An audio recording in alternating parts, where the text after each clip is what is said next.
This morning, a special television event, live from the hurricane disaster zone, a town hall meeting. With 500,000 homeless, thousands feared lost, so many questions.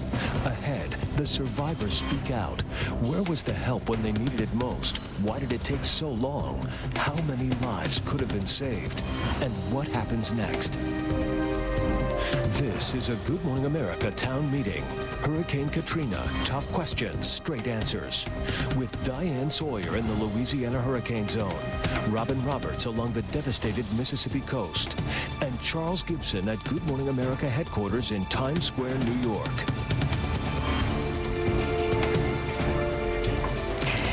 And Good Morning America, it is September the 6th. It is a Tuesday, 1 week, 1 day after Hurricane Katrina and catastrophe compounded after that storm. We are here in Donaldsonville, Louisiana. We're at the Healing Place Dream Center because this represents one of the countless numbers of private citizens offering up their homes, church groups offering to take in people. 600 people pass through here, as you can see, just to sleep, get a shower, get some semblance of hope in their lives, some fresh clothes. Now, let me tell you again what we plan to do this morning, because it's a rare event, and we're going to attempt to make something happen here that's almost unprecedented in this kind of crisis. We have, all over the country, we have these regions where evacuees are seated, and for the first time, they're going to get a chance to ask the questions we've been asking all weekend long of government officials. The governor is going to be here. Officials of FEMA are going to be here, that organization in the crosshairs. And also this morning, we'll have local officials, and we'll give them a chance, as we said, to ask the questions that we think they most want to ask. And Robin, I know you have a group there with you in Biloxi, Mississippi as well. Good morning to you. Good morning. I have a beautiful group with me here in Biloxi, Mississippi. These are some people who have suffered the most since Katrina. They are going to join survivors from New Orleans, and as you said, also evacuees in Houston, in Salt Lake City. These people are grateful. Don't get me wrong. They are grateful to be alive, but there are some that are fearful and have some very tough questions, and they want those questions answered. Also this morning, I will be reporting from my hometown of Pasquotank, Mississippi. You may remember when I was here last week, right after the storm, I couldn't get in town. Nobody could get in. I did yesterday, and I'll share those startling new pictures with you, Charlie. All right, thanks, Robin. So we hope folks will stay with us for this 2-hour program as we get to the bottom of things. I want to give you the latest on New Orleans. There are signs of progress, but a lot of grim work ahead as well. The main levee breaks have been repaired, and pumps have begun draining the city, but that still could take months. The deputy police chief has said the city is completely destroyed. The death toll now, official count, it is still very preliminary, but it's approaching 75, and the death toll, the mayor continues to say, could hit 10,000. I'll have all of the other news of the day as well, including the very latest on the changes at the Supreme Court. But first, we go back to Diane. All right, Charlie, thanks. As you said, the big news here, the really big headline here is that thanks to the work of the Corps of Engineers, of private citizens coming in to volunteer, and also some private industry, the water is beginning to go down. We're told by the head of the Army Corps here that about 40 to 60% of this territory, of these parishes, were underwater at one time, 12 to 15 feet. But let me give you a sense of the dimension of this, because we're talking 90,000 square miles. We're talking an area greater than the country of Great Britain. We're talking approximately the size of Kansas. Now, Robin told you what it was like to drive into town for her. For me, taking hours to get into town. A couple of things were surprising. First of all, how much dry land there is, ravaged homes, but nevertheless, they're still standing. And the second thing was that what they tell you the main dangers right now are the dogs, which are ravenous, and the bacteria in the water. So we decided to give you a kind of tour of the remaining water as it is right now. On this Tuesday morning, the geography of New Orleans is defined by ghastly smells. Here, at the edge of what was ground zero, the poorest section. From the water, the floodwaters, the unmistakable smell of dead bodies. We wade in. Hello, anybody still here? All of a sudden, it's startling. A couple on the porch at home. They stayed, they said, for the dogs and for their memories. Do you all have water? No, we use the water.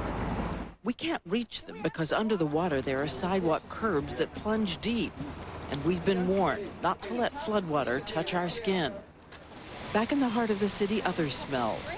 Guards tell us that the cleaning forces are just about ready to move in. on the Superdome and the Convention Center, which still reek of urine and waste. While in outlying areas, it's surprisingly dry. If electricity, water, sewage are turned on, it would just be days before this 60% of greater New Orleans could be reclaimed. National Guard patrols everywhere, particularly looking for intruders in these homes. Here, a tearful and frightened man says he really does live here. I don't know how you'll feel. Somebody just come stick a gun in your head, man. There's a lot of people in houses out here. They're not supposed to be in the houses. And if someone was in your house right now and you weren't there, I'm sure you'd want us to get them out. And that's all we're doing. And in another part of town by a broken levee, this may not look like much to you, but to Major General Don Riley of the Corps of Engineers, it's exactly what he's dreamed of. A new pump has been rolled in and is starting to work. He told me that if the pumps can be started, all the water could be drained out of the city in 3 months. We saw the task ahead from above and saw it from below. Clear evidence that on this Tuesday morning, it still could be weeks and weeks before the final sobering answer to the question: how many of these houses are in fact watery graves? And on the other side of town, the poorer side of town, someone said when the water is drained, will it be like looking in the lower deck of the Titanic? And again, apart from the death toll, which will mount, there is the danger of disease, bacteria, and we're going to do something unusual. Our Dr. Nancy Snyderman is back with us this morning, and she has decided to test some of that water. She sent it off to a pathology lab. We'll tell you what's in it. But let's go to Robin in Biloxi. Thank you, Diane. I am here in Biloxi, Mississippi, talking with some fine people here like the mayor, A.J. Holloway. We're going to get some of their questions and some of their concerns coming up in just a little bit, because this area in Biloxi, this is called the Point, very hard hit. In fact, it's an active recovery area. They've been pulling bodies from the rubble here almost daily, even as late as yesterday. So the devastation here is very apparent. Also in my beloved hometown of Pass Christian, Mississippi, about 15 miles west of here. As I said, yes, last week they wouldn't let anybody in. I did get in yesterday, and I found that help from federal authorities has, well, it's been very slow in coming to that small town. Even a week after Katrina came ashore, the damage her fury created is still eye-opening. How you got home? About time I got home. I was able for the first time to visit my childhood hometown, Pass Christian. How you been? I've been really well. How you been, man? Closed off to the outside world for a week. It's just a tragedy. You know, we haven't been through a bunch of these before. It's almost like God wanted the world to end. Pretty darn near did. The destruction was staggering. The landmarks are gone.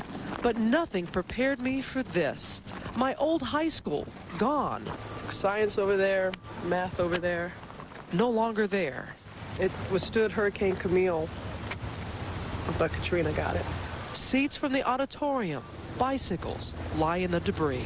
I can hear little young wannabes laughing in the schoolyard, talking about what we were going to be when we grew up. There was little government support visible in Pass Christian, which angers Kathy Quinn, a nurse and resident of the Pass. We will not be erased, we will not be forgotten, and we will not be ignored. People here in the Pass I get you 4 bags. and in other coastal towns of Alabama, Louisiana, and Mississippi have to hunt for basic staples, food and supplies, things we take for granted. Chief, what do you need? A new city. Stay strong. All over Pass Christian, I was reminded that the devastation was still fresh, as was the pain. We need trailers and naturally electricity and water. The mayor says FEMA and the Red Cross are beginning to help, but he's been blown away by something else. Fire departments from all over the South who have donated supplies. How much you got in the tank? Gas, too, is a premium. This man says he bought a car with a full tank of gas. I guess, you know, you bought any car that had a full tank of gas. You didn't care what the car was, as long as it had a full tank. Yeah. Well, bless you. The gas is worth more than the car. The gas is worth more than the car. Take it easy. Take it easy. Gas worth more than the car, and it was a Cadillac. I have to tell you, though, and people need to know this, those distribution centers that we visited yesterday, all volunteers. It wasn't FEMA, it wasn't the Red Cross, it was all private donations coming in from all over the country, and so you know that your contributions are being well used here. So we'll have more from Biloxi, from the residents here, their questions, their answers, hopefully coming up from officials in just a little bit. But let's go back to New York now, and Charlie Gibson, who has the rest of the day's headlines. Charlie? Thanks, Robin. What do you need? A new city, and said with a smile. The head of the Army Corps of Engineers has told us this morning that it's going to take about a month to get all the flood water out of New Orleans. Pumps are operating this morning now that a major levee breach has been closed off. Lieutenant General Carl Strock says Katrina was just too much for the city's 13 levees to handle. Statistically, we think that once every 200 years you might have a storm of this magnitude that would strike the area. That equates to a 99.5% probability that we have it right. And unfortunately, this has been that 0.5% event. Strock also said large pumping systems are being flown in from both the Netherlands and Germany. 2 days of ceremony get underway this morning in honor of the late Chief Justice William Rehnquist. The public is getting a chance to pay last respects as his body lies in repose at the Supreme Court today and tomorrow. Rehnquist died Saturday after spending more than 3 decades on the High Court, and he'll be buried at Arlington National Cemetery tomorrow. The man nominated to replace Rehnquist, John Roberts, may be one of his pallbearers. Senate confirmation hearings were supposed to begin on the Roberts nomination today. Now that he's been nominated to succeed Rehnquist instead of Sandra Day O'Connor, the hearings have been postponed until Thursday. Cycling legend Lance Armstrong and rock star Sheryl Crow are engaged. The 7-time Tour de France champion says he popped the question while the two were vacationing in Sun Valley, Idaho. No wording yet on the wedding date. The marriage will be his second, her first. And that's the news at 7:12. Time now for Tony Perkins and the weather. Welcome back. Thank you very much, Charlie, and good morning, everybody. I want to show you, first of all, the forecast for some of the cities, primarily in the hurricane zone there. Not a bad forecast today. Not going to be quite as hot as it was last week. It will be warm, but the temperatures mainly in the upper 80s. New Orleans, 88, Biloxi, 89 degrees, and the humidity will not be as significant. That started to break over the weekend. There'll be some scattered thunderstorms. In the tropics, 3 systems we're looking at. Hurricane Maria is a hurricane in the Atlantic, but it is posing no threat to land. Tropical storm Nate bears watching. Could threaten Bermuda later, and we do have a disturbance east of Florida, which we will be keeping our eyes on during the next couple of days. That's a look at what's happening with the weather around the nation. Now, here's what's happening in your neighborhood. Good morning, I'm meteorologist Rod Hill. Beautiful sunshine out there this morning, 55 degrees in the city. Still some 40s around the area. Northwest temperatures, 50 in Pendleton, 46 degrees in Newport. Here in the city this afternoon, 79 degrees. It'll be close to 80 the next couple of days. Still eyeing the possibility of some rain developing this Friday that could linger in the scattered showers on Saturday and Sunday. Stay tuned for more Good Morning America. Thank you very much. It is now 13 minutes after the hour. Diane, back to you. Okay, thanks to you, Tony, so much. I want to establish again where we are. We're here in Donaldsonville, Louisiana. We're at a non-denominational religious outpost, which has taken in so many people. And we want to thank all of you who have been through so much already for getting up early and joining us to ask your questions this morning. We really do mean it and welcome you here. I have a map I think we're going to be able to put up in New York, which shows you a little bit of the number of states that have taken in people around this country. And we're talking thousands and thousands and hundreds of thousands of people in total who are being taken in by everything from government to private citizens. Now, let us begin with some of our questions. I want to tell you a couple of people who are here. We'll introduce the others to you later. We have this morning for Baton Rouge, we have Governor Kathleen Blanco. Governor Blanco, if you can see me here, I'm not sure she knows that we're up this morning. There she is. Governor Blanco, good morning to you. And we welcome you. And I know that beside her, and going to be talking a little bit later, is James Lee Witt, who is the former head of FEMA under the Clinton administration. He's been brought in as a consultant to her. We also have Senator David Vitter right here with us under this tent this morning for people to ask their questions. Now, we found that when we came here and talked to everybody that some of the questions we'd been asking all weekend about who's to blame for what and who should have sent in what were not the questions being asked by the people sleeping on those beds in here. And I want to go over to Betty Clifton, because Betty's going to lead us off with the kind of question that we heard from everybody. Stand up, Betty, if you will. Thank you. For the governor, you have a question. Yes, I do. I stayed at my house because I felt I was safer there than at the Superdome because of previous experiences at the Superdome. I would like to know why weren't the levees maintained, seeing that we are 20 feet below sea level? Governor. That has us all worried. We have to worry about these levees. We need more resources to be able to make sure that this never happens again, and I think that's going to happen for us this time. But I think the question was, why weren't they done before?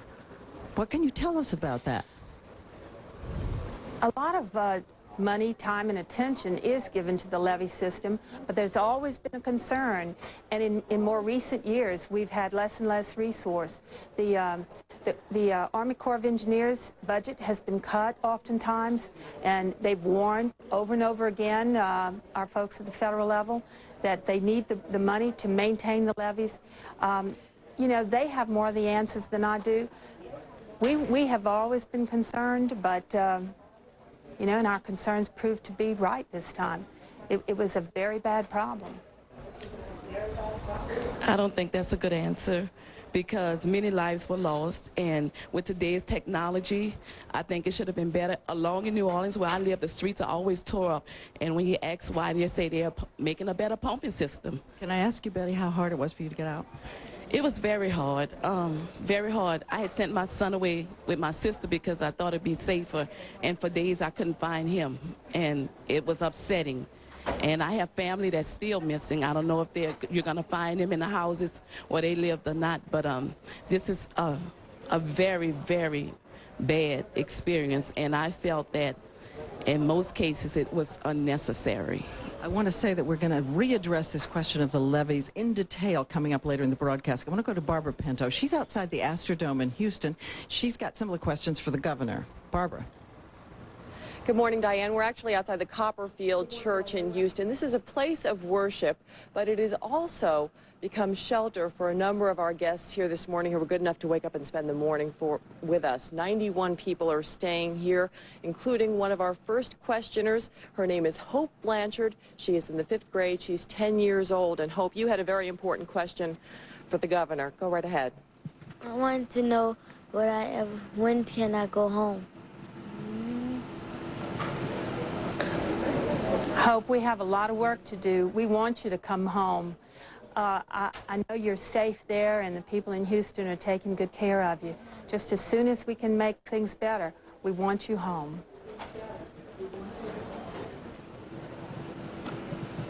Okay, thank you very much, Hope. Diane, we go back to you. Thank you very much, Hope. Diane, we go back to you.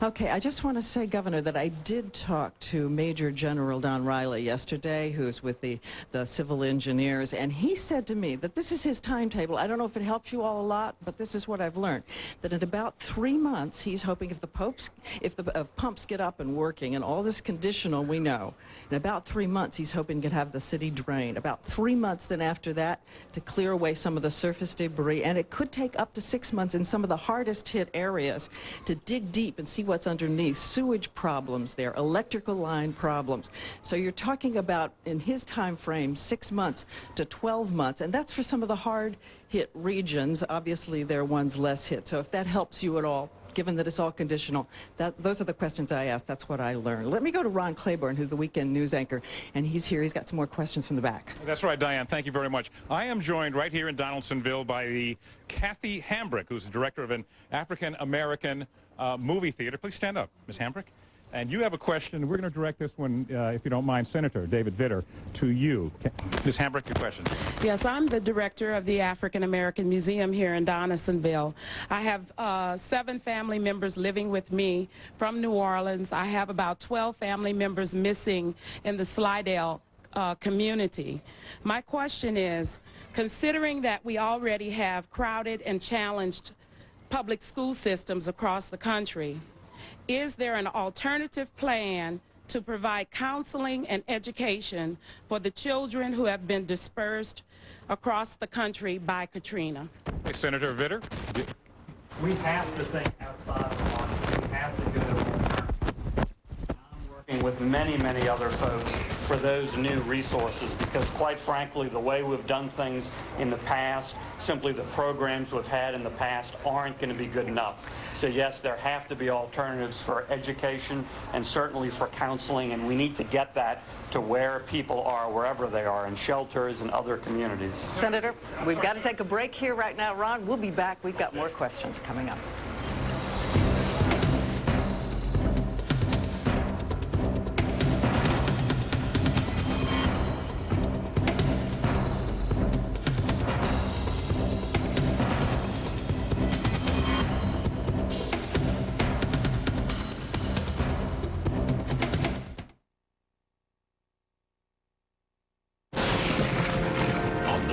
Wedding. Victor panicked and fled, and by a grave misunderstanding, married the corpse bride instead. You may kiss the bride. From the creator of The Nightmare Before Christmas. Who is she? I'm his wife. Johnny Depp, Helena Bonham Carter. Maggots. Tim Burton's Corpse Bride. This is gonna be good. Rated PG. In select cities September 16th, starts September 23rd. Vanilla first left Mexico in the early 1500s on ships headed for Spain. However, it wasn't until 1519 that the Spaniards learned vanilla was more than just a perfume. Mexico continued their vanilla... If the history of vanilla doesn't put you to sleep, maybe this will. New Tylenol PM and Soothing Vanilla Liquid relieves pain, isn't habit-forming, and leaves you refreshed in the morning.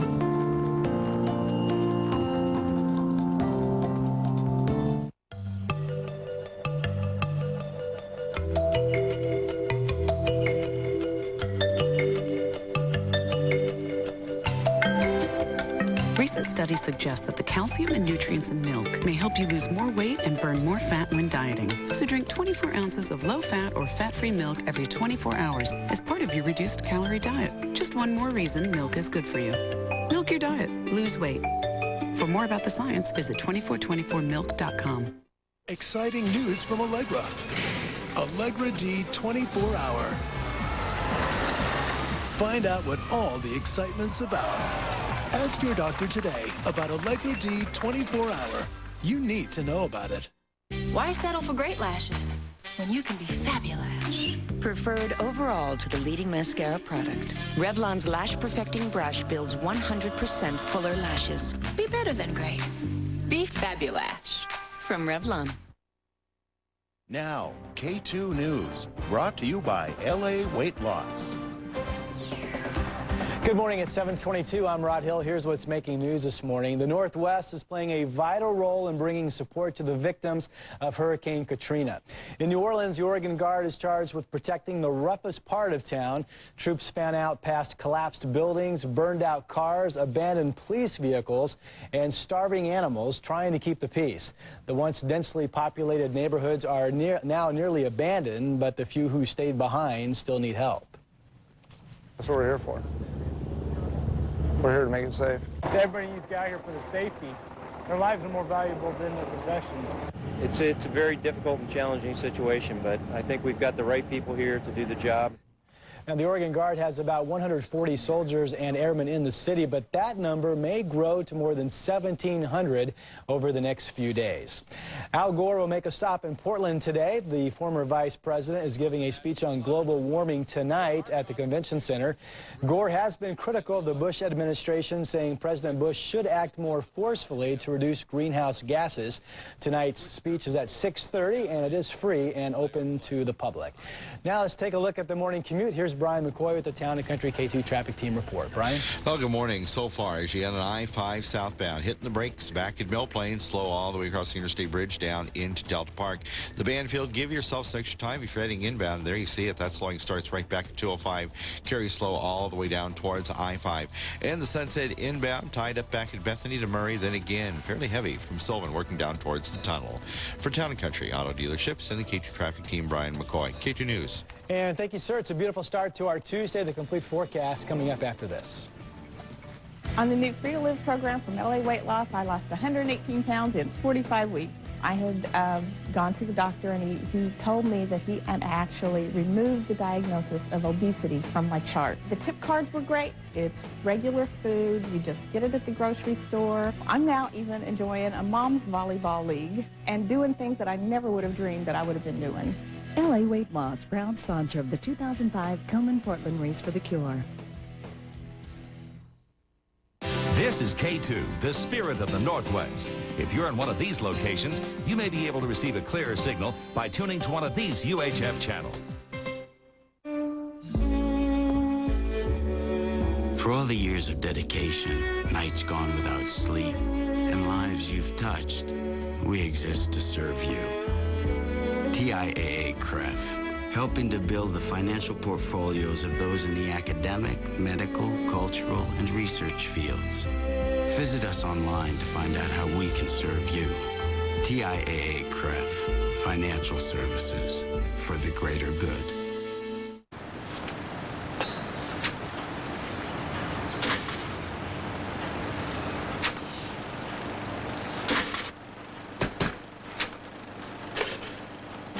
It's or a wheat, or nothing at all. A portion of this program is brought to you by Toyota Certified Used Vehicles. Check out great financing rates on a great selection of Toyota Certified Used Vehicles. See your local Toyota dealer or go to toyota.com/certified. Meet my new co-host today at 9 on AM Northwest. Hey, it's beautiful outside. How about this? Perfectly clear from the Hood River in camera right now. 49 degrees out in the gorge. Temperatures 47 in Hillsboro, McMinnville 48 degrees. We're 55 in Portland. It will be like yesterday, but a little bit warmer as you take a look at the current temperatures across the entire Northwest this morning. Newport and Astoria both sitting in the mid-40s. It's 49 degrees out in Pilton. Satellite picture, these are mid to high level clouds passing us, so no big deal. Again, anywhere in the Northwest, you will find beautiful weather today. 70 degrees expected in Tillamook and Astoria. Here in the valley, getting back up into the 80s in some places. Salem forecasting a high of 82, Camas 79. 71 degrees up in Governor Camp, plenty of sunshine there, and very comfortable across the east. Bend only 79. John Day and Pendleton both expected to reach 85 degrees. The Dow's also 85. West breeze is fairly light in the gorge. The high 79 degrees here in Portland. Yesterday it was 76, so again just a little bit warmer. Here's the 10-day trend. We're going to be close to 80 the next several days. The raindrops possibly returning on Friday with the weather system that we're looking at that could bring us scattered showers all the way through the weekend. Stay tuned for more Good Morning America.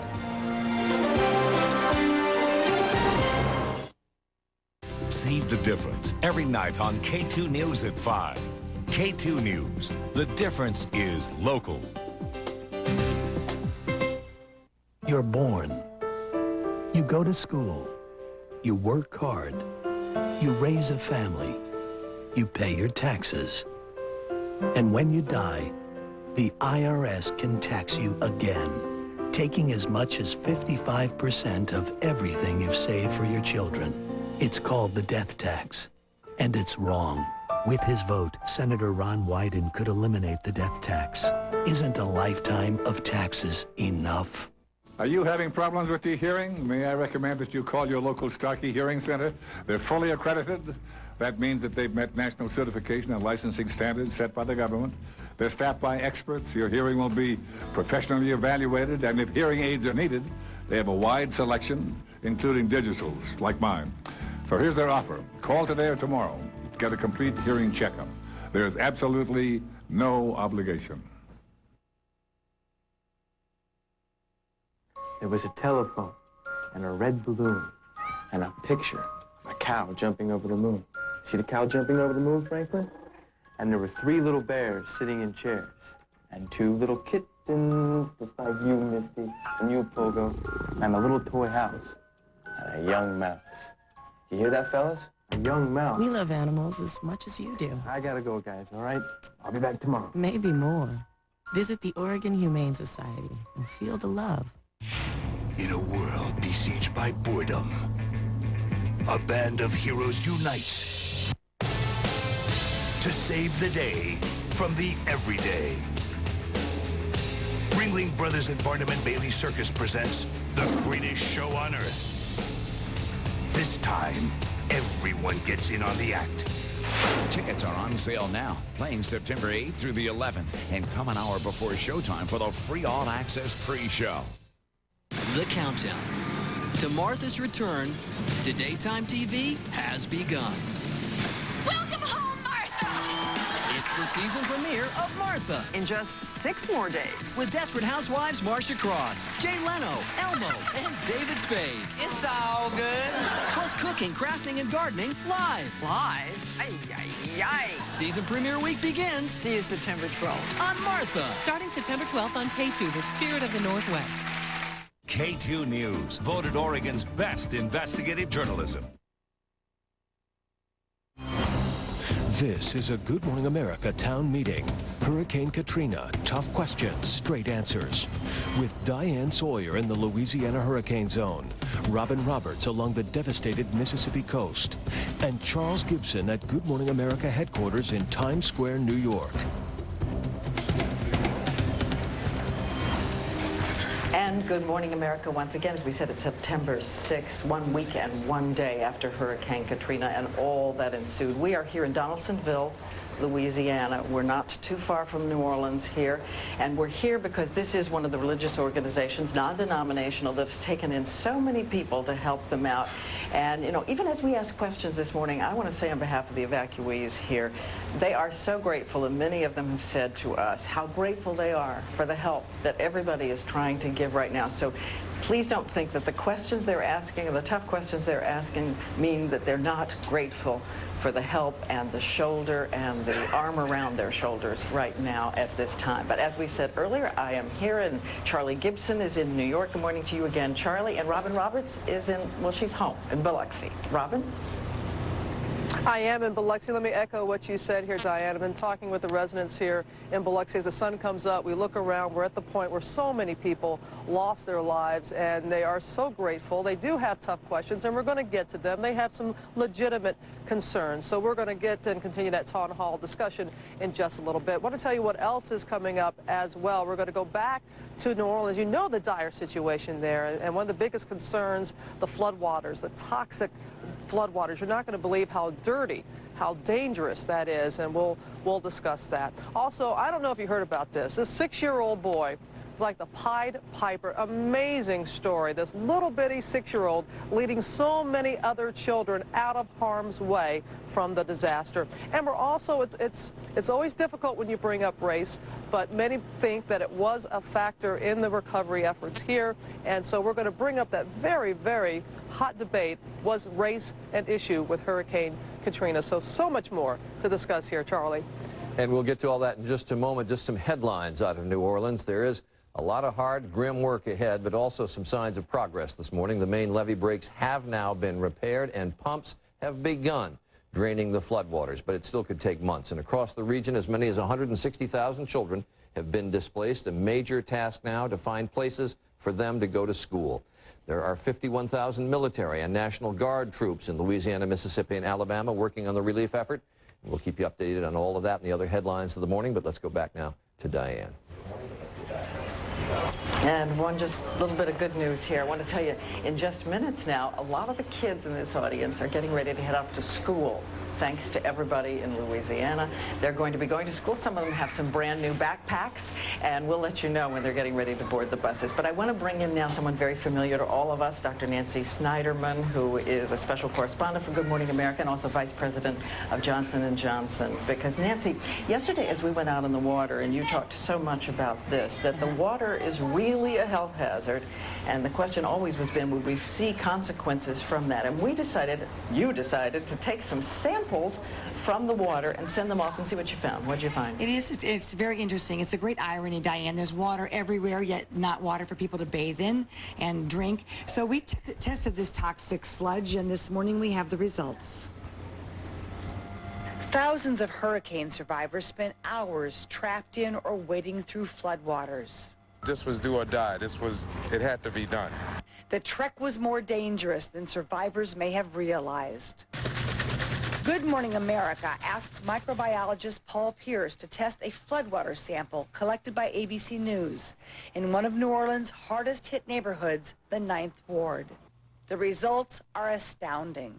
Pierce found total sewage bacteria in the water 45,000 times what would be considered safe if you went swimming in a pond or lake.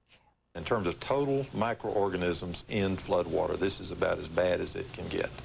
As for bacteria indicating the presence of human waste, Pierce found 2.2 million parts per unit of floodwater. That's off the charts.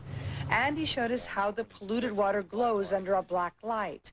This is just normal pond water.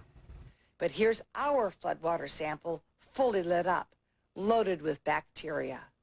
The health problems associated with sewage contamination, and specifically with these types of organisms, can be gastrointestinal problems, dysentery, diarrhea, and that doesn't mean you have to drink the floodwater. That just means that anything that has come in contact with the floodwater is contaminated. Hurricane Katrina survivors didn't seem surprised.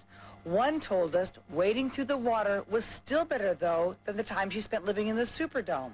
If I had a choice to be in the water instead of the dome, it would be the water. People gonna be sick for years behind that. Who gonna take care of them? Nobody ain't gonna wanna do nothing for us. Pierce says his tests also found low levels of what appear to be the bacteria associated with cholera as well as salmonella. Right here, right here. But those are relatively small amounts. The huge amount of sewage contamination, however, may cause problems long after the floodwaters recede. Just because the water is gone does not mean that the contaminating bacteria are gone. People know that this is, in fact, very infectious time. It puts people at great risk. And it also raises the question, what does it mean 20 and 30 years out for our children who have been exposed to the toxins that are also in this water? I know, Nancy, you went out on medevac units. Yes. You've been up in Houston, the Astrodome up there. What are you seeing so far? We're hearing some reports of intestinal There have disorders. been 90 documented cases of infectious diarrhea among young children at the Astrodome, and I have seen many people with minor cuts that people had to wade through this water, and now their legs are secondarily infected. This water has to be taken seriously. If you get near it, you must wash it off. You must treat it like it's poison. Okay, Nancy, stay with us. We've got more questions coming up later. But now we want to turn to someone who is at that agency we've all been talking about so much, the agency in charge of Federal Emergency Management. The Deputy Director of FEMA is joining us this morning, and he is Patrick Rohde, and we thank you for being with us this morning. Good morning, Diane. Before I get Thank to you for questions in the having me. audience, I just want to establish two factual things. I've got two factual things for you, Mr. Rohde. First question, the National Guard. We're told some 10,000 National Guard were on the standby in states around Louisiana. These are New Orleans questions. My question to you, who was responsible for ordering them in, and why wasn't it done on Tuesday? And a similar question, who was responsible for sending in the medicine, the clean water, and for that matter, boats? Tell me this. Who's responsible for that? And also, why wasn't that done right away? Well, you're asking a very comprehensive question, Diane, and what I can tell you is that on behalf of the city of New Orleans, the state of Louisiana, the federal government, the coordination ahead of this storm was absolutely unprecedented. I think it's very important that people recognize that while there was an incredible mobilization ahead of this storm of emergency responders and urban search and rescue teams and commodities and resources, you can only pre-position so closely. There are so many ships that are now providing assistance, so many helicopters that, of course, are now providing assistance. But if we, in fact, had put them any closer than we had, they perhaps themselves would have been compromised by this storm. This storm, by the way, being one that this country has never seen before. It's one that impacted almost 90,000 square miles, an area almost the size of Great Britain. And I'm not making excuses, Diane, because... Yes, ma'am. Yes, I've just got a question. Understand about the storm. Why weren't they brought in? This is the United States of America. We can send in armies in hours. Why weren't they brought in on Tuesday? Well, what I can tell you is that this response, of course, was not perfect. There are a few responses that are. I can tell you that people were moving heaven and earth to do everything they possibly could to canvass this 90,000 square mile area. That's an urban search and rescue effort like this country has never had before in its history. Up against that, you also had a major evacuation effort, which once we were able to get resources in there, I mean, basically the north, the east, and the south were unavailable to us in order to bring in many of our traditional resources. And this presented logistical challenges that we perhaps have never seen before. Now, I don't give those as excuses. I just present those as challenges that together with the city, with the state, with our federal partners, with all the resources that have been brought to bear, we've had to overcome. And it has truly been a comprehensive effort in order to get many of these people to the shelters and out of harm's way. Did it take us a little bit longer than we had hoped? Of course it did. And we'll have to all take a look at best practices. But right now, we're most concerned about delivering the resources to all the people that we possibly can within these shelter communities, and also continue this comprehensive urban search and rescue effort. Okay, I'm going to try to get to the question of who was responsible for giving the order. I promise I will. But I want to bring in Rebecca Ramirez because she's got a question. You say you're giving us the resources that we need to get out. I live in St. Bernard Parish. In order to get to St. Bernard Parish, you have to go through New Orleans. It's closed for 6 months. I got to stay here for 6 months. I got transportation to get out. I need money. I got children that can go stay with family. When? Tomorrow or next year? Rebecca, I believe I got all of your question, and let me just say that of course our hearts and our prayers go out to you and everyone that finds themselves within these shelter communities. Our first priority, of course, when we're taking a look at storms, particularly of this size, is to make sure that you're safe and that you have a place to sleep and that you're getting enough food to eat.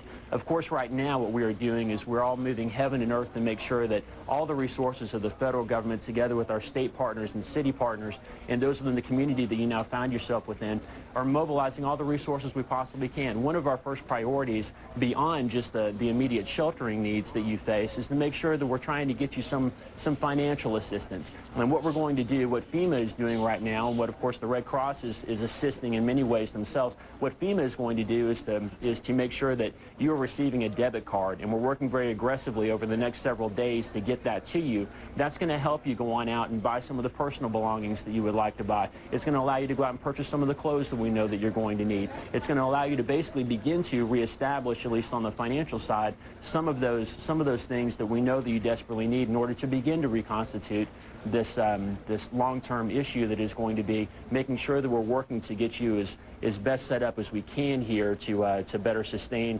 yourself and also get you back on your feet. Got a quick follow-up, Mr. Reddy?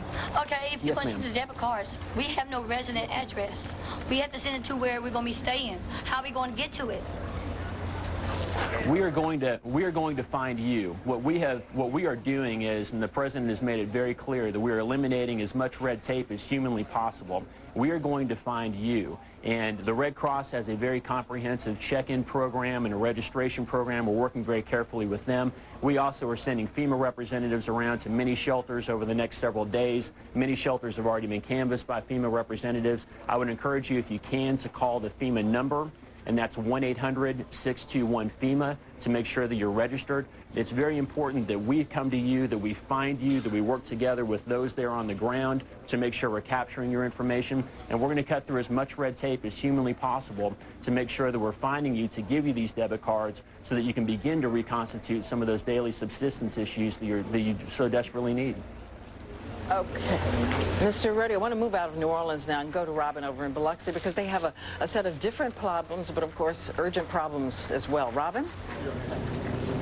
All right, Diane, thank you very much. We're having like our own little mini town hall meeting here in Biloxi, Mississippi with A.J. Holloway here, the mayor of Biloxi. But I'm here with Gary and Lisa Michelle. They're from Biloxi, Mississippi. They rode out the storm in their home. They were able to save a number of people. I can see the emotion of this. But the question is this. I know you wanted to ask Governor Blanco, but I believe the deputy from FEMA can answer your question as well, Gary. Anybody can chime in. I want to first thank Mayor Holloway and all the local officials. The recovery from this storm is much quicker than it's been in the past. I was here for Camille. We have a lot more streets cleared, lights on, water in houses, and thank you for the work you've done.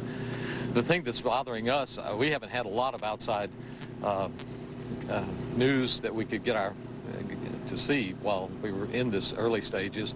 But our family around the country has told us that there seems to be political posturing, people taking this catastrophe, our suffering here, and pointing fingers to make some kind of political gain. Is that true? Is that what's happening?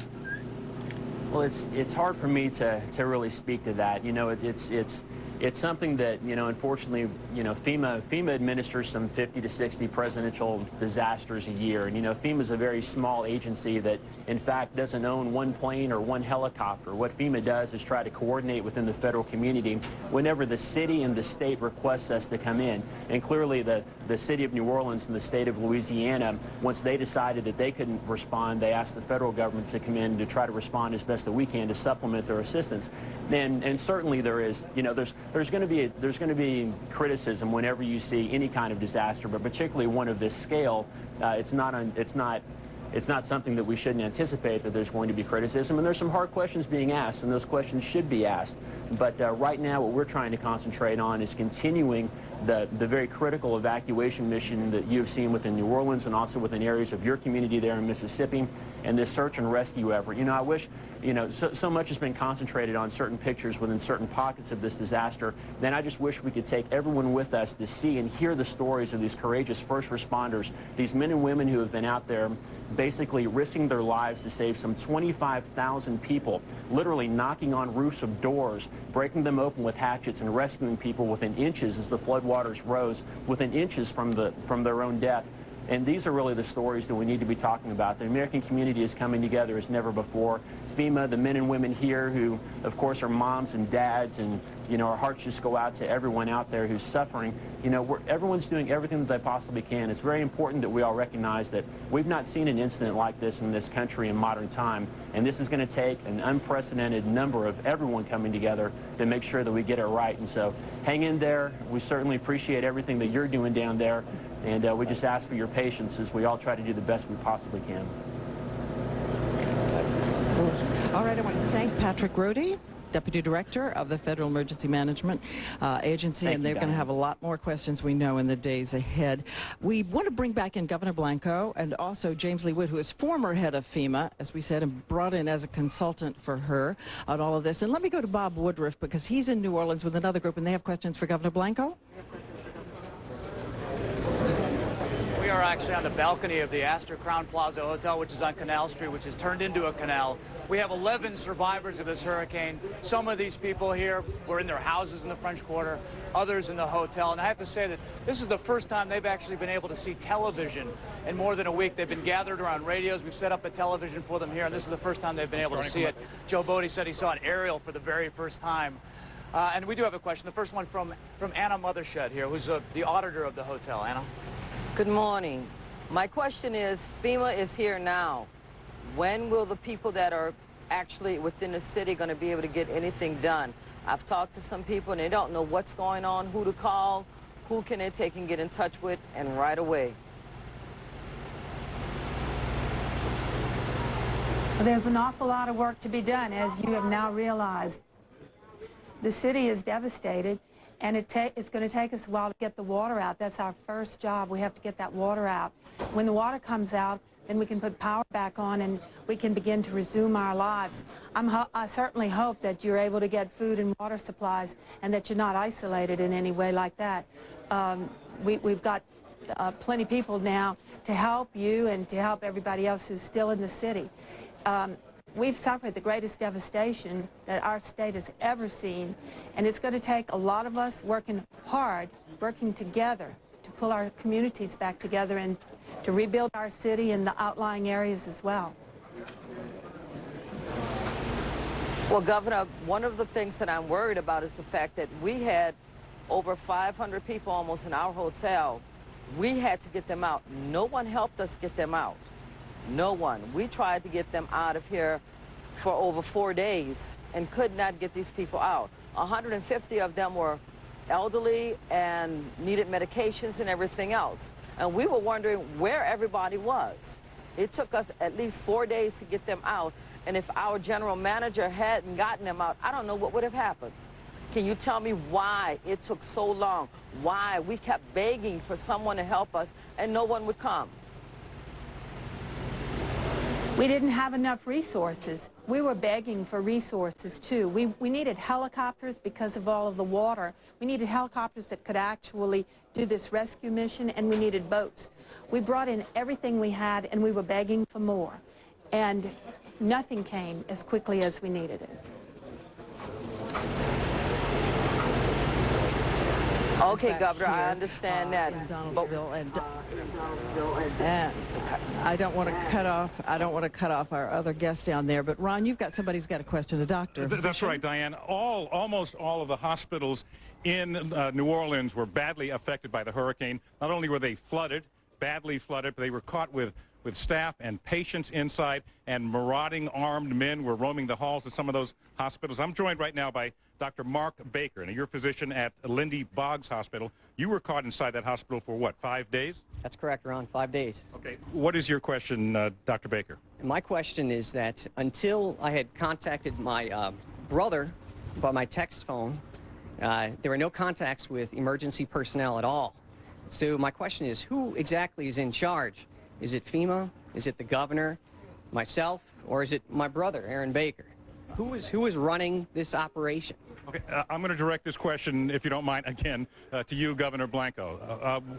Were there adequate preparations for the hospitals? Many of them were virtually under siege.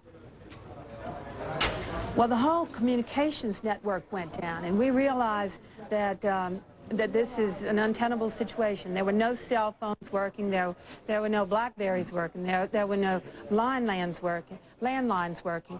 Everything went down. We didn't have communications.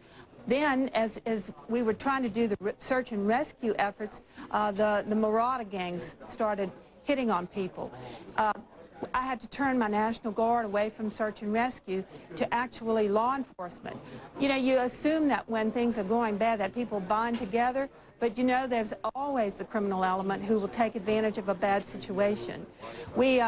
I know about that hospital in particular. We were trying to get help to them. We were trying to get helicopter service. We were trying to get boat service. And, you know, then we had to turn around and worry about law enforcement. We were begging for more resources. And, you know, eventually we got enough resource. It just took more days than we wanted it to take. Okay. Hold on a second. We'll try to get back to you a little bit later. We're going to join my colleague Barbara Pinto right now, who is in Houston. Barbara? Good morning, Ron. I have a question from another person who works in the medical field dealing with another aspect of this tragedy completely. Our next question is from Angela Woodward. She is an RN. She's run a medical clinic out of this church that has treated close to 300 evacuees so far. And Angela, what is your question? Mr. Witt, my question is there any relief on its way to assist the exhausted medical providers in this area? And is there any financial assistance on its way to help these voluntary churches like Copperfield Church? I'm sorry, I had a real hard time understanding your question. That this communication system is not working real well. Can you repeat the question for her? Sure, Mr. Witt. My question is there any relief coming from the government to aid the exhausted medical providers in this area? And is there any financial assistance on its way to help these voluntary shelters like Copperfield Church? Yes, there is. Of course, I was down at the Superdome in New Orleans, and I'm going back this morning. And I was in St. Bernard Parish and Jefferson Parish, and you know we came back with all of the things that the parish has asked us to get to them, like greens for the doctors and nurses, medical supplies, and we did that yesterday and the day before. And so it is really starting to move well. And I can tell you, everybody was so tired that I talked to, had doctors and nurses, and you know, and we're going to do everything we can to help the governor to make sure this flows very fast and seamlessly, and we're working at it really hard, and hopefully everyone will be taken care of and receive the need that they are hoping and expecting. Okay, Mr. Witt, is that need going to also be headed towards the area that are taking care of these victims, such as the Houston area? Yes, I know that all of the areas that the refugees have gone to, I know that they've set up to make sure that medical and food and health and everything is addressed. I have not been to Houston. I have just we have all been working night and day here to try to make sure that all the systems are seamless and everything does go fast and well. Can I tell you it's that at that point we're getting very close. I'm hoping today will be the turning point on all of this, and you know, we need all the assessments in one spot. Everything responded to quickly by not only FEMA but also Louisiana and all the other volunteer organizations that's working here in the state to help the people here, and the shelters. I talked to Little Rock, Arkansas day before yesterday because they had like 6,000 people there in Arkansas. They had a bunch that was moved to Fort Chaffee, Arkansas. So all of these people that have been moved, all of them have to be taken care of. Short-term housing, Mr. long-term Witt, we thank housing. you very much. I'm only interrupting you and all because the we're going to medical have a requirements. computer It's crash all down part of on the us system. from all of our stations around the country if I don't. And coming up in a little bit, we're going to talk more about communications. It was stunning to a lot of people to see that journalists, all our news organizations had satellite phones out. We could broadcast you every night. The mayor, for instance, couldn't have a cell phone work, and I was sort of stunned by the fact that when I talked to people out in the field, including some of the military out in the field, they still say for some 40,000 people, they have about 200 working cell phones. They're getting them working, but that's the situation right now. So we'll do more on this coming up.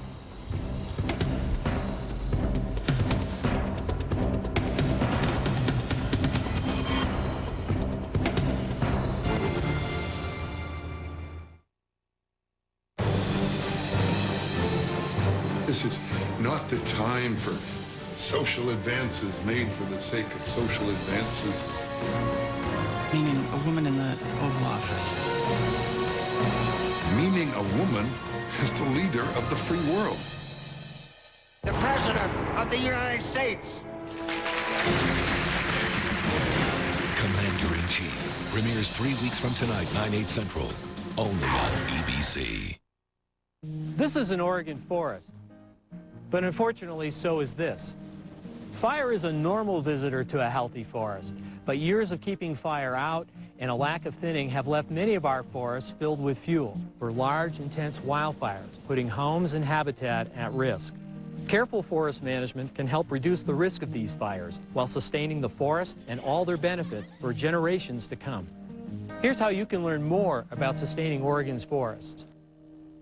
Did you hear about my accident? My car was a mess. I'm driving on the highway. This car's coming up behind me. Just came in all hot. T-boned me. I wasn't looking. Airbag goes off. The whole back of my van is caved in. Fluids on the ground. Steam just popping all out of the engine. But it's a good thing our insurance company is Amica. Amica. Amica's great. At Amica, we built our business on customer referrals. I mean, when I first got the policy, they totally helped me pick out the right coverage. Saved a bunch of money in the end. Does your insurance company do that? You should call Amica. Call Amica today and you'll see how. And when it came time to pay the claim, Like that, without a hassle. they paid it. And it was like they were happy to give me the money. Does your insurance company do that? We also have one of the highest retention rates in the industry. I've had Amica for years. 5 years. 25 years. Never a hassle. You don't have Amica? Find out what everyone's talking about. Switch to the insurance company that understands it's not just how you're covered. I just pick up the phone and call. It's how you're treated. You gotta get Amica. Get Amica, bro. Call Amica. Call Amica today for a free, no-obligation quote. Two on your side, consumer reporter Ed Teachout, honored with Emmy and Associated Press Awards for investigative journalism. There's only one Ed. Watch him exclusively on K2 News. K2 News. The difference is local. Meet my new co-host today at 9 on AM Northwest. Good morning. This is K2 News, the spirit of the Northwest. Good morning, it's 7:58 and I'm Rod Hill. Here's what's making news. You may have seen a few school buses out already this morning. It's back to school for kids all over the Northwest. Students in Beaverton begin class this morning, and like many suburban districts, Beaverton is experiencing tremendous growth. At Finley Elementary School, they'll have about 125 more students than last year. There's so many kids, the school has added 3 more portable classrooms. In fact, all 5 fifth-grade classes now meet outside the main building. I think it's fun. You know, they're big kids, and so it's kind of exciting to get to come out here and be out in the portables. We call them the cottages rather than the portables. But I think they have a pretty good attitude about it. Now, in May, the school district will ask voters for a construction bond to build more schools. Most students in Washington, Clackamas, and Clark County start school today. Portland Public Schools begin tomorrow. Now, let's check out the morning commute. Here's Brian McCoy with the Town and Country K2 Traffic Team report. Brian? Have an accident on Southwest Boones Ferry Road at Monroe Parkway involving an overturned vehicle, so definitely be aware of that, with I-5 northbound slowing prior to 205 up past Lake Oswego. Out of Vancouver right now, I-5 southbound, hitting the brakes, Mill Plain. It's slow all the way down to Delta Park. And on Sunset inbound, most of the slowing there you will find back at Bethany to Murray, then again Sullivan to the tunnel, and an accident reported 160th at T. Rose Way. For Town and Country Auto Dealerships, K2 Traffic Team Brian McCoy, K2 News. And thank you, sir. It's a beautiful day out there. We have plenty of sunshine. Here's a live look outside from atop the Unico U.S. Bancorp Tower camera. 55 degrees is the temperature.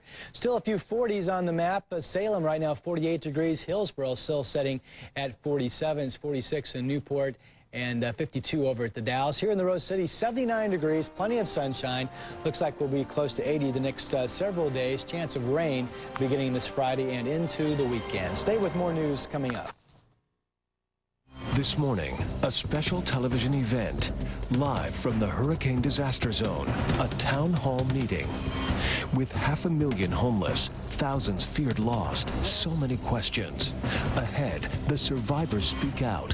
Where was the help when they needed it most? Why did it take so long? How many lives could have been saved? And what happens next?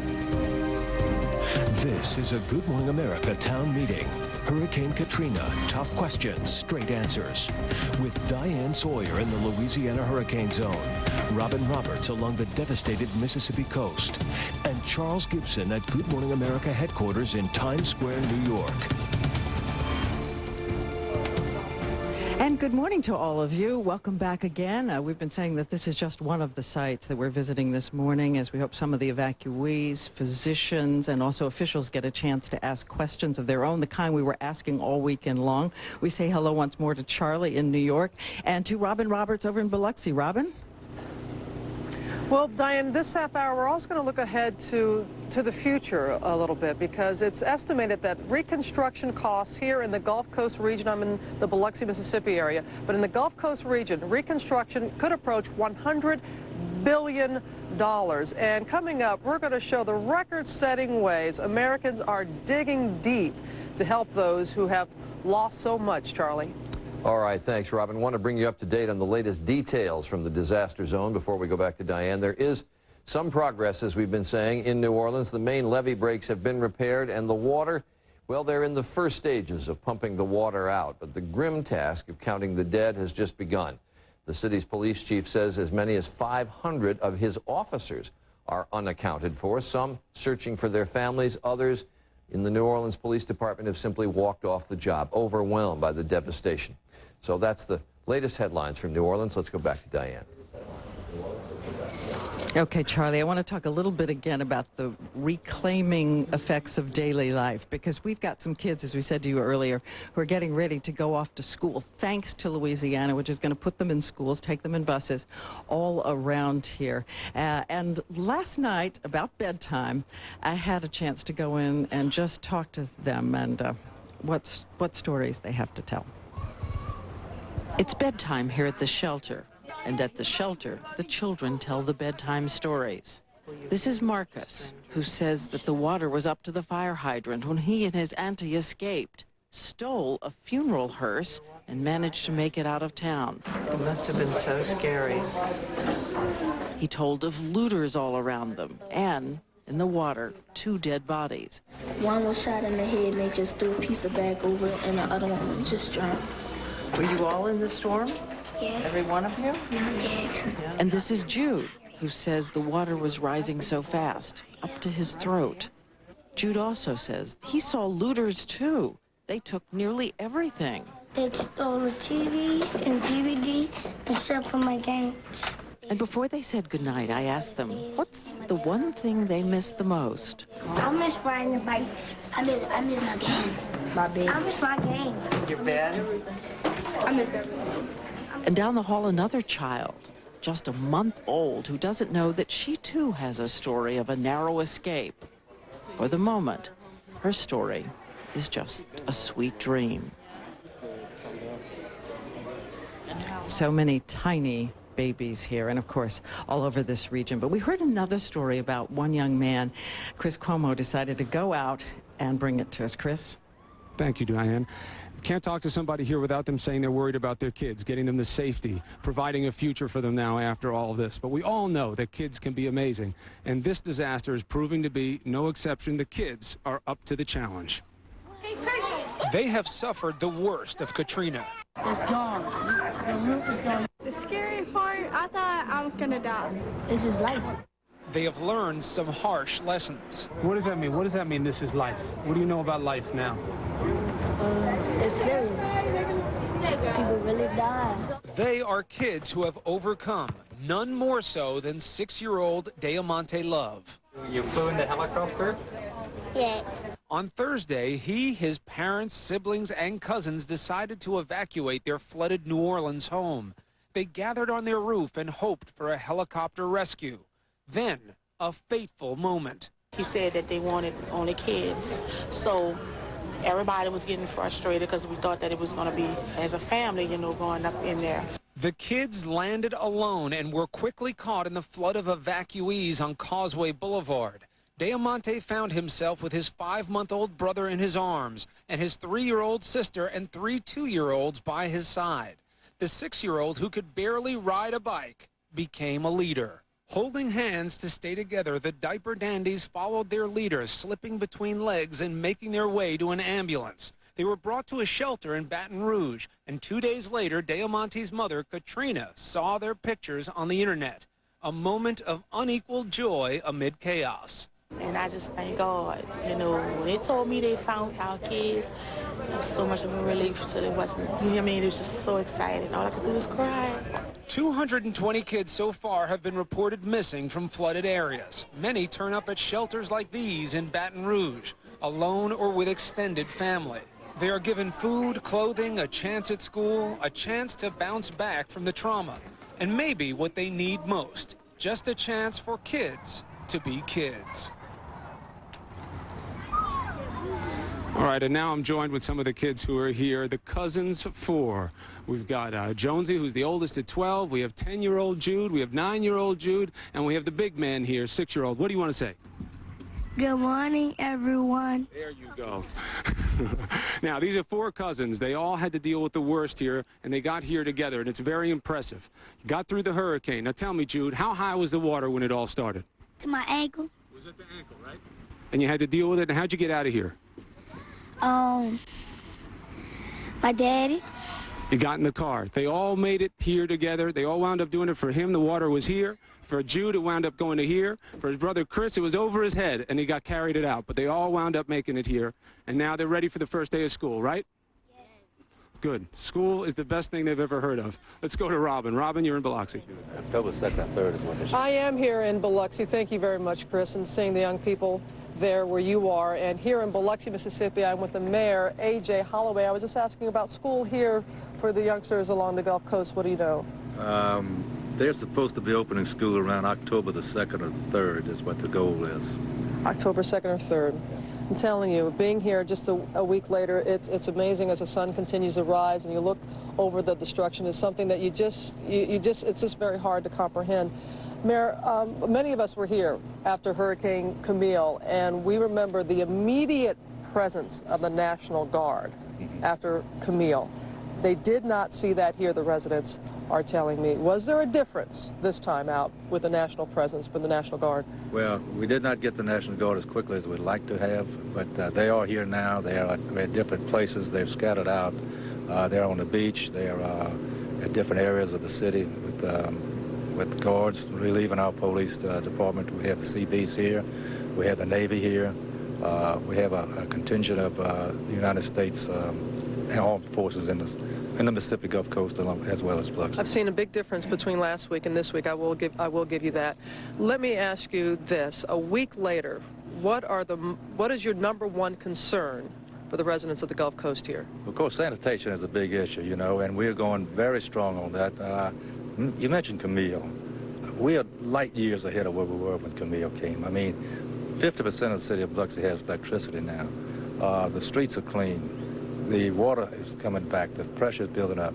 Our sanitation system is online in West Biloxi, coming online in East Biloxi now, and we hopefully will be completely working with our wastewater and solid wastewater and district.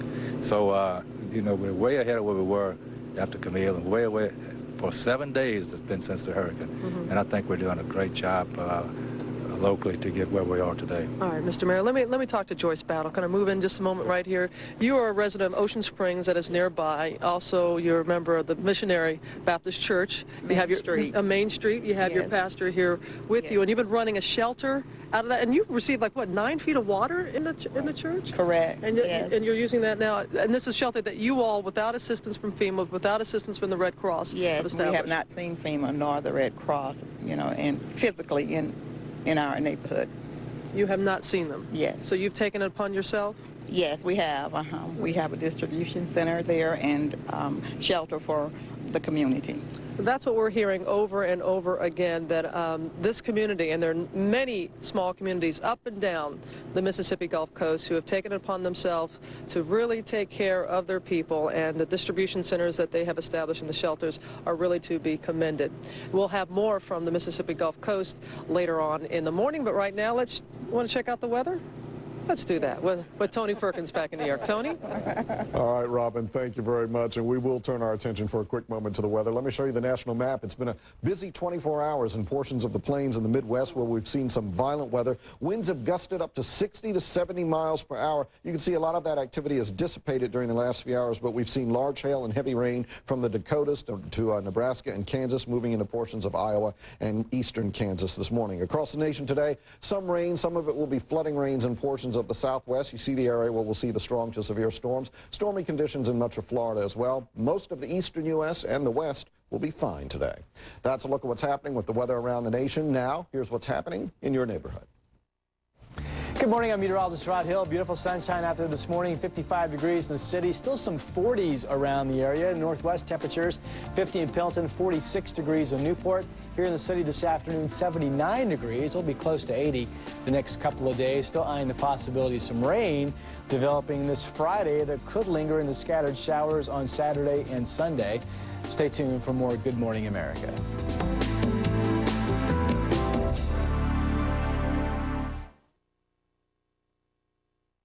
And it's 11 minutes after the hour now. Diane, back to you. Okay, Tony, thanks a lot. We've got other topics to cover, of course, throughout this broadcast. I want to bring in Senator David Vitter, though, Republican from Louisiana, who gave the whole response effort an F at one point during all of this. You've been listening now, Senator.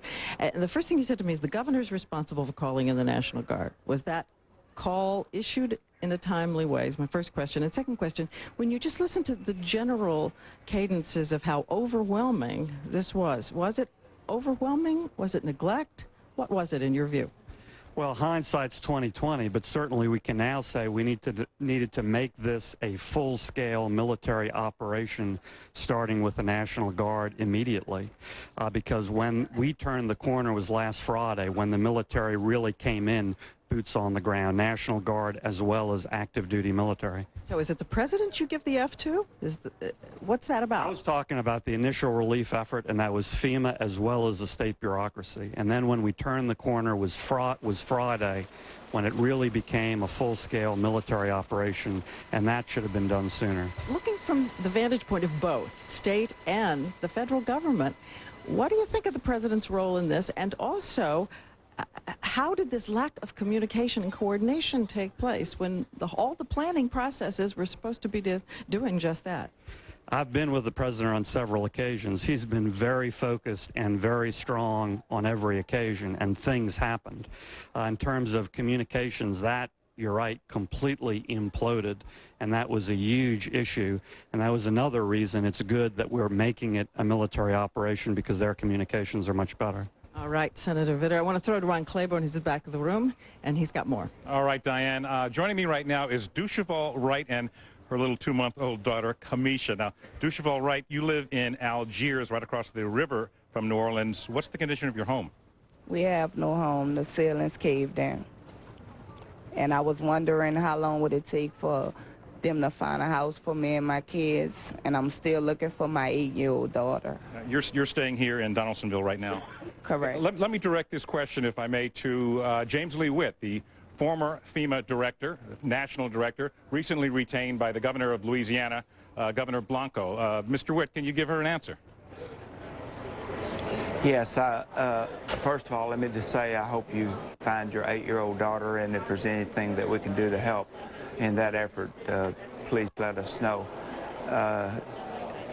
First, addressing the housing issue. I know yesterday I sat down with FEMA and the state, and they are working right now identifying land that they can start the process of building some temporary housing.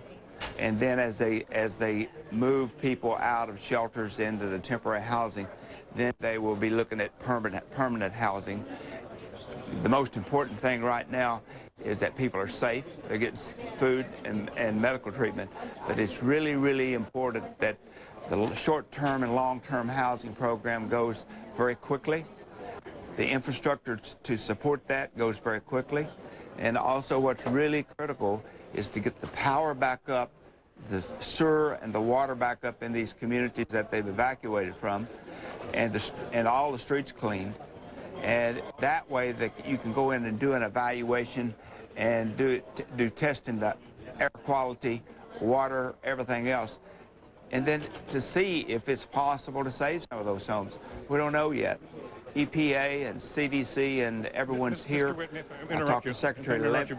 Mr. Witt, very quickly, is there a process to help people like Ms. Wright find missing relatives? Very briefly. Yes. Is there a process to find missing relatives? Yes, she should talk to the Red Cross and give them all the information that she has, and let them start to work on this, and they will help with that. Okay, let's go now to Salt Lake City and join my colleague Bill Redeker. Good morning. We're here at Camp Williams, which is a National Guard facility about 30 miles south of Salt Lake City and about 1,200 miles from New Orleans. There are 600 evacuees here, some of whom joined us this morning, including Kathy Phipps, who was reunited with her 3 children just yesterday. They're in Texas. She's in Utah. And congratulations, first of all. Great relief. And you have a question about the future. Yes, I have a question for Senator Vitter. I was wondering if my family and I decided to stay in Utah, will you help us rebuild in Utah?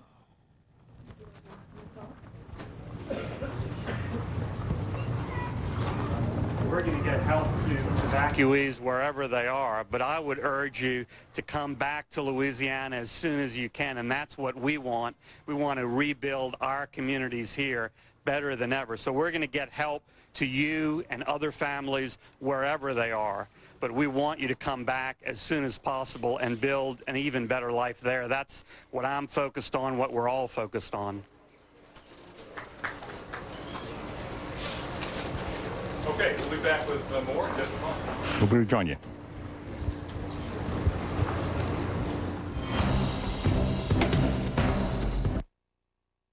If you have indoor or outdoor allergies, ask your doctor about something different, Singulair. While many allergy medicines block histamine, Singulair works differently by blocking leukotrienes, an underlying cause of allergy symptoms. And Singulair is now approved to help relieve both indoor and outdoor allergy symptoms for a full 24 hours. Side effects are generally mild and vary by age and may include headache, ear infection, sore throat, and upper respiratory infection. Singulair, a different way to treat indoor and outdoor allergies. Oh, honey, looky. Oh, yeah, get a picture. Son? Billy, what happened to you? Actually, it all goes back to the 4th grade. Didn't get all the school supplies on my list. I was unprepared. You should have used the easy button. When it comes to school supplies, there's an easy button. It's called Staples. We've got everything on your list, so you're done, and they're ready. Now get a pack of 10 Rosar markers for 39 cents. Staples. That was easy. I have asthma, and even when I thought I had it under control, it constricted my life. I avoided doing some things because I knew they could trigger my symptoms. When my asthma symptoms flare up, I never know how bad it's going to be. A little wheezing or something more. That's not the way I wanted to live. So I talked to my doctor about getting more symptom-free days with Advair. Advair is the one asthma controller that treats the two main components that cause my asthma symptoms, airway constriction and inflammation. So I can have more days without symptoms, and that means more days without worry. Advair won't replace fast-acting inhalers for sudden symptoms and should not be taken more than twice a day. Rare but serious asthma-related fatalities occurred in a study with Ceravin, one of the components of Advair. While adjusting to a switch from an oral steroid like prednisone to the inhaled steroid in Advair, be very careful as you may be less able to heal after surgery, infection, or serious injury. See your doctor if your asthma does not improve. Ask your doctor about Advair. Enjoy more symptom-free days. Is your relationship in its early years, or are you old pals? Are you close friends in the great indoors, or a family in a full house? Are you living the Purina Catch-Out way of life? Essential nutrition for each life stage or lifestyle, and access to behaviorists, nutritionists, and vets for a happy, healthy life together. Physical, emotional, complete. That's the Purina Catch-Out way of life. Indoor cats crave wholesome grains and garden greens. Feed them Purina Catch-Out Indoor formula for a happy, healthy way of life. Finally released, the 10th anniversary edition of Toy Story. I'm Picasso. I don't get it. On DVD with all new surprises. To infinity and beyond. Disney Pixar's Toy Story 10th anniversary edition. Own it on DVD today. I'm Stanley Johnson. I've got a great family. I've got a 4-bedroom house and a great community. Like my car? It's new. I even belong to the local golf club. How do I do it? I'm in debt up to my eyeballs. I can barely pay my finance charges. Somebody help me. Need to consolidate your debt? Refinance now at LendingTree. Get up to 4 real offers in minutes and lower your monthly payment. Refinance at LendingTree.com. All of those people that you're seeing at the various shelters where we're positioned today essentially had to leave everything behind: treasured photographs, books, clothes, memories. So we talked to some of the evacuees living at the Donaldsonville shelter there in Louisiana. As soon as we get a chance to go home, to get into the parish, I know I don't have anything, but I at least want to see. I want to see what's there for myself. My grandkids' pictures that I couldn't replace, that all my grandkids was taken with me and my husband. I grabbed that. I grabbed my mom and daddy's died. My daddy died 2 years. I grabbed their picture. You know, little things like that I knew I couldn't replace. And how do people respond? Americans have donated $404 million so far, more than we gave in the first 10 days after 9/11 and the tsunami combined. We'll be back. I just had a gun pointed in my face. The movie. You think you know who you are. You have no idea. Everyone's talking about. You had a conversation with God. What did God say? Crash. Own or rent it today. I want healthy skin for life. Aveeno Daily Moisturizing Lotion is proven to improve the health of your dry skin. The natural oatmeal formula locks in moisture for 24 hours for healthy, beautiful skin that lasts. I found the moisturizer for life. Aveeno Daily Moisturizing Lotion. It's how I knew every summer from now on would be different. It's how I knew I could start my own business. Now there's EPT Certainty. It combines the unsurpassed accuracy of EPT with a pregnant or not pregnant readout. EPT Certainty. It's the hot thing in activewear. Bengay's Ultra Strength Pain Relieving Patch. Now even stronger for deep heating relief. And it lasts up to 8 hours. Try the Ultra Strength Bengay Pain Relieving Patch. It's what's hot in pain relief. At 6'4", 220 pounds, Bob's a formidable man. But he was no match for something less than 1/millionth his size. It KO'd Bob so fast, he didn't know what hit him. It was a clot. Like Bob, if you've been hospitalized with heart-related chest pain or a certain type of heart attack, what doctors call ACS, chances are you've had a clot. But now, Bob's doctor is helping increase Bob's protection against heart attack and stroke by putting Bob on Plavix. Plavix, in combination with aspirin and other heart medicines, helps provide greater protection against heart attack and stroke than aspirin and other heart medicines alone by helping keep blood platelets from sticking together and forming clots. If you have a stomach ulcer or other condition that causes bleeding, you shouldn't use Plavix. When taking Plavix alone or with some medicines, including aspirin, the risk risk of bleeding may increase. To minimize this risk, talk to your doctor before taking aspirin or other medicines with Plavix. Additional rare but serious side effects could occur. Ask your doctor about Plavix today, because no matter how formidable you are, you're no match for a dangerous clot. Bathroom is still life?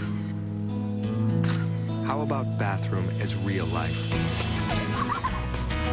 Moen. Buy it for looks, buy it for life. When my allergies get really bad, I feel like I'm in a fog. But I still want to enjoy doing the things I love, like taking pictures. Now I'm Claritin Clear. That means I'm staying in control of my allergies and staying alert. Only Claritin is actually proven to make you as alert and focused as someone without allergies. Claritin gives me non-drowsy relief from my worst sneezing, runny nose, and itchy eyes for 24 hours. Got it. 24-hour non-drowsy Claritin. Live Claritin Clear. Good news, men. Now we can sell our chimney caps directly to America. And we can get everything we need to make them from China. How are we going to do all that, then? FedEx will help us with all the shipping, even the complicated customs forms. What's wrong? We don't have to give up our chimney sweep jobs, though, right? Of course not. Don't be silly.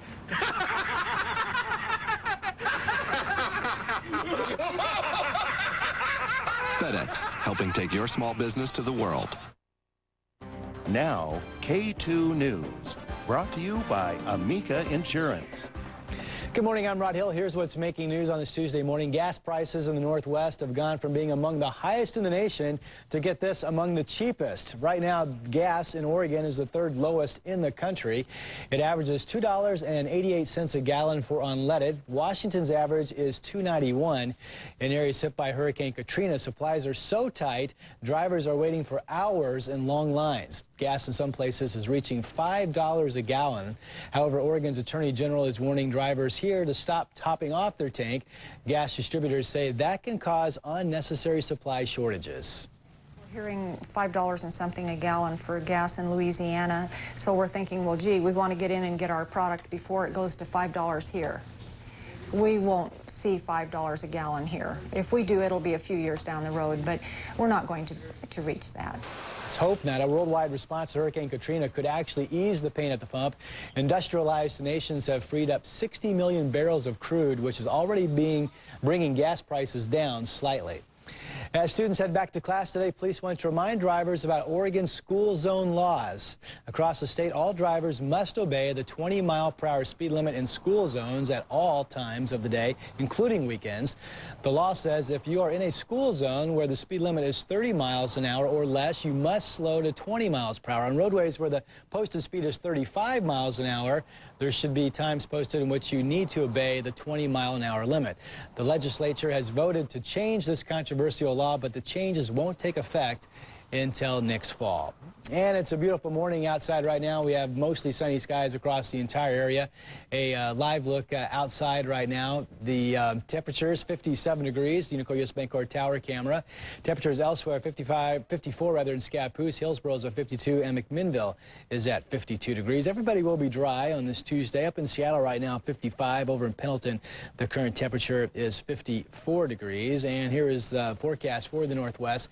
69 up at Astoria this afternoon. Newport partly cloudy, 65. Down in Eugene, 81 degrees. Over in Central Oregon, looking for a high temperature of 80. And if you're traveling up to Spokane, 80 degrees, mostly sunny skies expected. Again, here in Portland, we look for a high of about 79.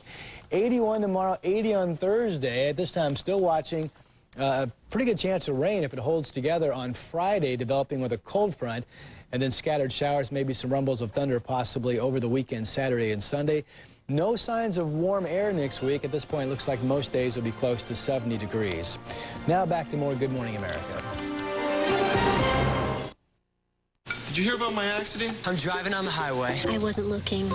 Airbag goes off, steam just popping all out of the engine. Good thing our insurance company is Amica. Amica's great. At Amica, we built our business on customer referrals. They'd help me pick out the right coverage. And when it came time to pay the claim? Like that. And it was like they were happy to give me the money. Does your insurance company do that? Find out what everyone's talking about. Switch to the insurance company that understands it's not just how you're covered, it's how you're treated. You gotta get Amica. Call Amica. Call Amica today for a free, no-obligation quote. This is K2, the spirit of the Northwest. If you're in one of these locations, you may be able to receive a clearer signal by tuning to one of these UHF channels. Over my career, there's one thing that I've learned. Customer service is not about taking care of a customer one time, but about building trust over a lifetime. That trust is built by taking care of customers quickly, giving them a neat, clean place to do business, offering a wide variety of products to choose from, and backing those products with a no-hassle, on-the-spot warranty. From the programs we offer to the products we sell, each one making sure that our customers get the most for their tire dollar. Les Schwab, dedicated to serve. It's the season premiere of Martha. In just 6 more days. With Desperate Housewives Marcia Cross, Jay Leno, and David Spade. It's all good. Plus cooking, crafting, and gardening live. See you September 12th. On Martha. Starting September 12th on Pay2. When you refinance at LendingTree.com, you can save up to $200 a month with a lower rate. Just think what you can do with the money. When banks compete, you win at LendingTree.com.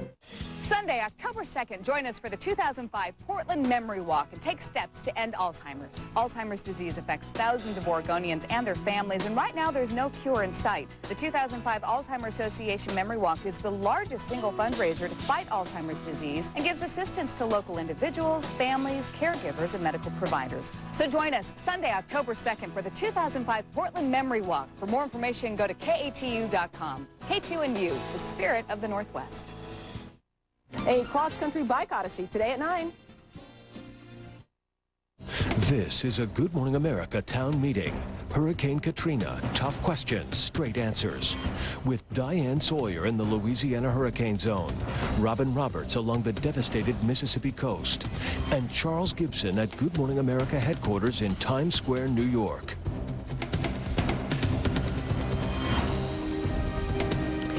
And good morning to all of you, and welcome back. Once again, I'm Diane Sawyer on this September 6th. We've got so many great questions coming out on so many topics. One thing I do want to say right here at the top, because we keep hearing about calling for missing loved ones, and there are a number of places to call. As we know, the Red Cross and the Astrodome has a site. We're going to put all of those on our website, because you can go and look at the whole list of places that you might call out there, and we'll have more on that coming up, too. But I want to say hello again to Charlie in New York and to Robin in Biloxi. Robin. Good morning to you again, Diane, as well. It has been really a remarkable morning. We're hearing from people all across the country from here on the Mississippi Gulf Coast, survivors in New Orleans. We have evacuees in Houston and Salt Lake City, all coming together and moving forward. Also looking back, but moving forward as well. In this final half hour, a very difficult situation that we still have yet to discuss: poverty and race. You've been hearing that discussed lately. It's been hotly debated. Did poverty, did race play a factor in the recovery efforts of Katrina? And we'll discuss that in our final half hour. Charlie. All right, Robin, also wanted this morning bring you a story about the power of waffles. And if that sounds a bit glib in the face of this catastrophe, wait till you hear what ABC's Mike Von Fremd found. He is joining us live this morning from Gulfport, Mississippi. Mike? Good morning, Charlie. One of those for-profit companies is famous for its grits and hash browns. Waffle House, the 24-hour-a-day diners that are everywhere here in the Southeast, really know how to roll out the welcome mat when Mother Nature turns very nasty.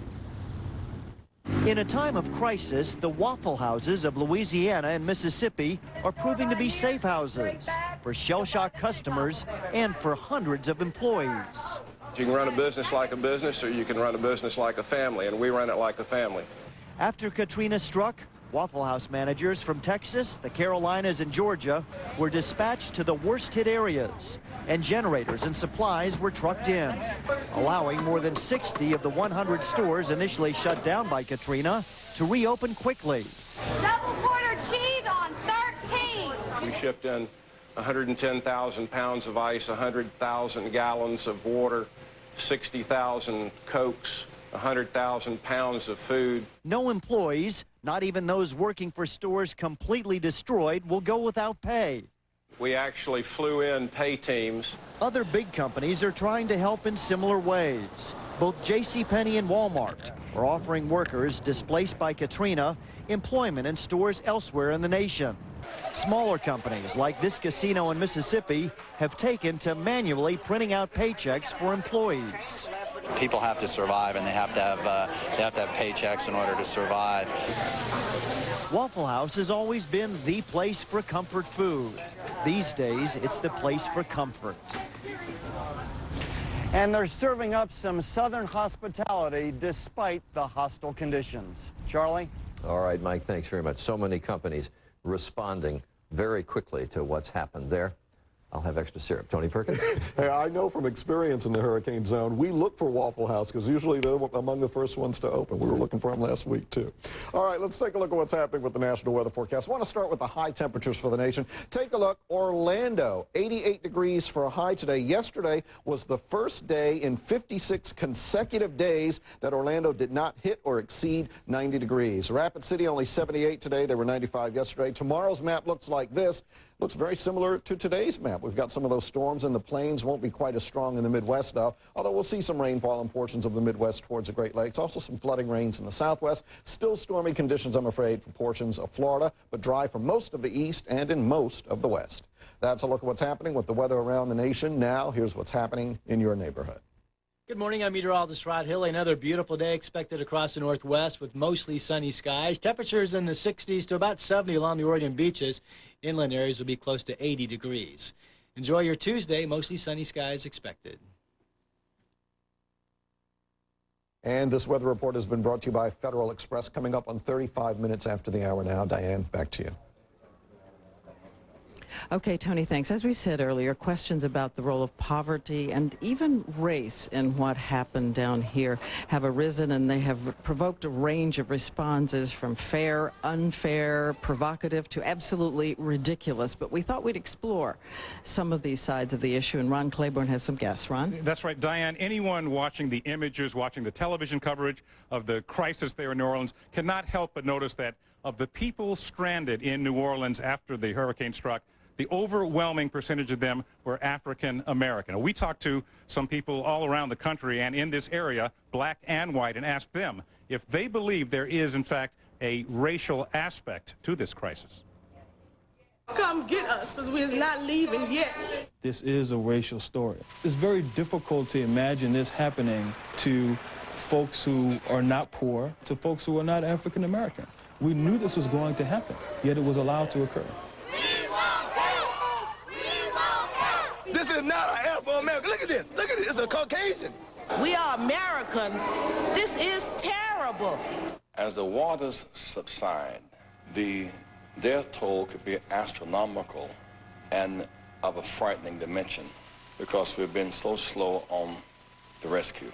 When you're looking at those people in eastern New Orleans, it is a story about class. It is a story about poverty. We cannot allow it to be said by history that the difference between those who lived and those who died was nothing more than poverty, age, or skin color. Okay, joining me right now is Reverend Jesse Jackson. Can I get you to stand, Reverend Jackson? You were quoted, perhaps misquoted. I can't think of a better way the money could have been spent, or my life. GlaxoSmithKline. Today's medicines finance tomorrow's miracles.